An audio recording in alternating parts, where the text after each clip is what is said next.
Hello दोस्तों, मैं हूं रोशन आपका भाई और आप स्वागत करता हूं अपना ही यूट्यूब चैनल जीके इंडिया में। दोस्तों, आज हम बात करेंगे एमएसपी के बारे में।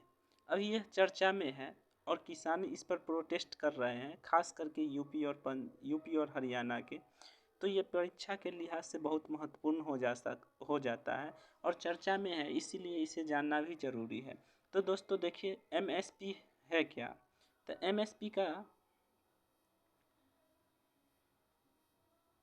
एमएसपी का फुल फॉर्म होता है मिनिमम सपोर्ट प्राइज। तो एमएसपी का full form minimum support price होता है।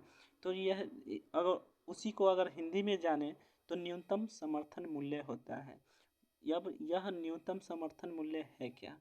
तो न्यूनतम समर्थन मूल्य वह है जिस पर सरकार किसानों को फसल खरीदने का वादा करती है। हर साल यह एमएसपी का ऐलान किया जाता है। वर्तमान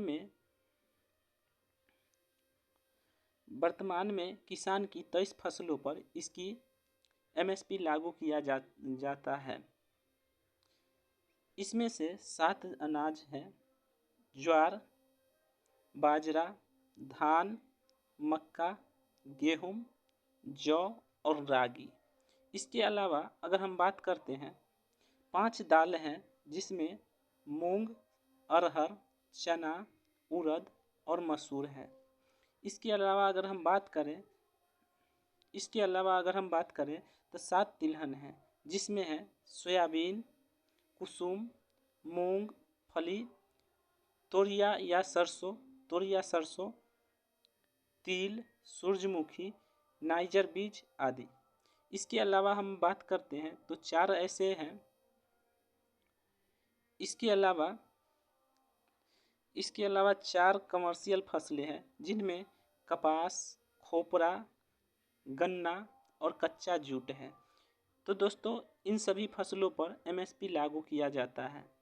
इसके अलावा अगर हम बात करते हैं तो एमएसपी तय कौन करता है। तो एमएसपी तय केंद्र और राज्य सरकार दोनों करती है। केंद्र सरकार जो लागू करती है वह पूरे देश के लिए मान्य होता है। केंद्र सरकार जो लागू करती है एमएसपी, वह पूरे देश के लिए मान्य होता है, जबकि राज्य सरकार जो एमएसपी लागू करती है वह केवल राज्य के लिए होता है। लेकिन लागू करने का अधिकार कैबिनेट और स्टेट दोनों गवर्नमेंट को है।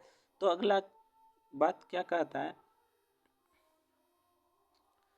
पहली बार एमएसपी 1966 में कृषि लागत मूल्य आयोग यानी सीएसीपी का गठन किया गया था। 1966-67 में पहली बार इसे लागू की गई थी। वर्तमान समय में हर साल सरकार 23 फसलों को एमएसपी की घोषणा करता है। कैसे तय होता है एमएसपी। एमएसपी तय करने के लिए न्यूनतम समर्थन मूल्य की अनुशंसा सीएसीपी करता है। उसके बाद कुछ अन्य बात को ध्यान में रखा जाता है, जैसे संस्था इन बिंदुओं को ध्यान में रखती है कि फसल के लिए उत्पाद लागत क्या है, यानी फसल जो उपजाया जा रहा है उसमें खर्च किसान का कितना है, इनपुट मूल्यों में कितने परिवर्तन आया है, यानी पिछले साल के अपेक्षा इस साल उनकी क्या महंगाई बढ़ी है। उसके अलावा अगर बात करते हैं तो बाज़ार में मौजूदा कीमतों की रुख क्या है, यानी वो फसल की मांग क्या है, मांग और आपूर्ति की स्थिति भी देखा जाता है। उसके बाद अंतर्राष्ट्रीय लेवल पर हमारे देश इंडिया के अलावा जैसे अगर बात करते हैं तो बांग्लादेश, पड़ोसी जितने भी देश हैं उनमें इसकी मांग क्या है, वहाँ पे उसका मूल्य क्या है, इन सब को ध्यान में रखते हुए एमएसपी लागू किया जाता है। दोस्तों, अगर वीडियो अच्छा लगा तो लाइक, शेयर और कमेंट ज़रूर करें।